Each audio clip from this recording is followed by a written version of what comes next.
Bonjour et bienvenue dans une nouvelle vidéo Goont concernant la gamme Goont HM250 Fluidline. Dans la vidéo d'aujourd'hui, nous allons vous présenter une expérience concernant l'écoulement libre d'un réservoir. Jetons un coup d'œil rapide à la théorie derrière cette expérience. Pour cela, nous utilisons un vieil ami, l'équation de Bernoulli. Dans notre cas, à quelques différences près, et les simplifications qui en résultent, elle est aussi connue comme le théorème de Torricelli. En comparant la position 1 au sommet du réservoir ouvert et la sortie 2 de la buse, nous pouvons faire quelques hypothèses. Tout d'abord, la vitesse à la surface est pratiquement nulle. Nous pouvons donc exclure ce paramètre. Deuxièmement, nous utilisons notre buse comme point de référence. Et donc, dans ce cas, ce paramètre devient également nul. Et, troisièmement, la pression statique et la densité sont identiques entre ces deux points. Ces paramètres de part et d'autre de l'équation de Bernoulli s'annulent donc. Il nous reste cette équation. Cette équation nous est connue car elle est décrite aussi comme la vitesse d'un objet en chute libre d'une même hauteur que notre niveau d'eau dans le réservoir. Il est également intéressant de noter que le diamètre de la buse n'apparaît pas dans cette formule. En d'autres termes, il n'a pas d'influence sur la vitesse de l'écoulement. Ou peut-être que si. C'est exactement l'intérêt d'avoir différentes buses et de comparer les résultats expérimentaux aux valeurs théoriques. Passons maintenant à l'expérimentation. Laissez-moi vous montrer l'équipement.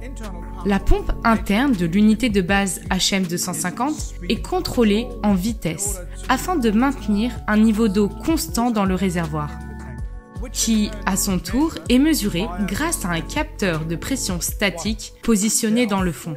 Vous avez le choix entre 4 buses avec des diamètres et des formes différentes. La section expérimentale est transparente avec un quadrillage. Mais nous mesurons la trajectoire de la parabole avec plus de précision à l'aide d'un pied à coulisse numérique qui transfère ces données automatiquement à l'IHM de l'unité de base HM250. Pour démarrer l'expérience, nous sélectionnons simplement une consigne pour le niveau d'eau, disons 300 mm, puis activons la pompe.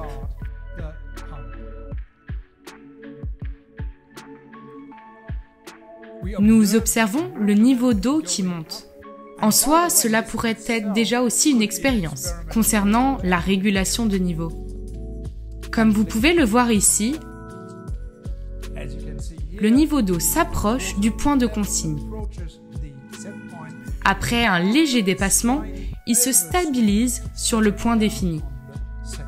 Une fois atteint, nous pouvons commencer nos mesures en ajustant simplement le pied à coulisse numérique pour mesurer la profondeur en différents points. Comme toujours, nous enregistrons les données en appuyant sur le bouton plus de l'écran. Une fois que nous avons fait cela, pour toutes les positions, la courbe parabolique s'affiche ici. Après avoir transféré les données vers vos tableurs préférés, vous pouvez comparer les mesures avec les buses respectives aux valeurs théoriques. Pour résumer notre expérience, nous pouvons dire que plus la buse est petite et moins elle est arrondie. Plus la variation entre la valeur mesurée et la valeur théorique est importante. Maintenant, vous pouvez calculer le coefficient de perte de charge avec les buses respectives. Pour des raisons de rapidité de cette vidéo, nous vous renvoyons au manuel pédagogique du HM250. Nous espérons que vous avez apprécié cette vidéo autant que nous avons apprécié la faire pour vous. Et, comme toujours, pour plus d'informations, veuillez visiter notre site goont.de. Merci de votre attention, au revoir et bonne chance dans vos projets d'enseignement.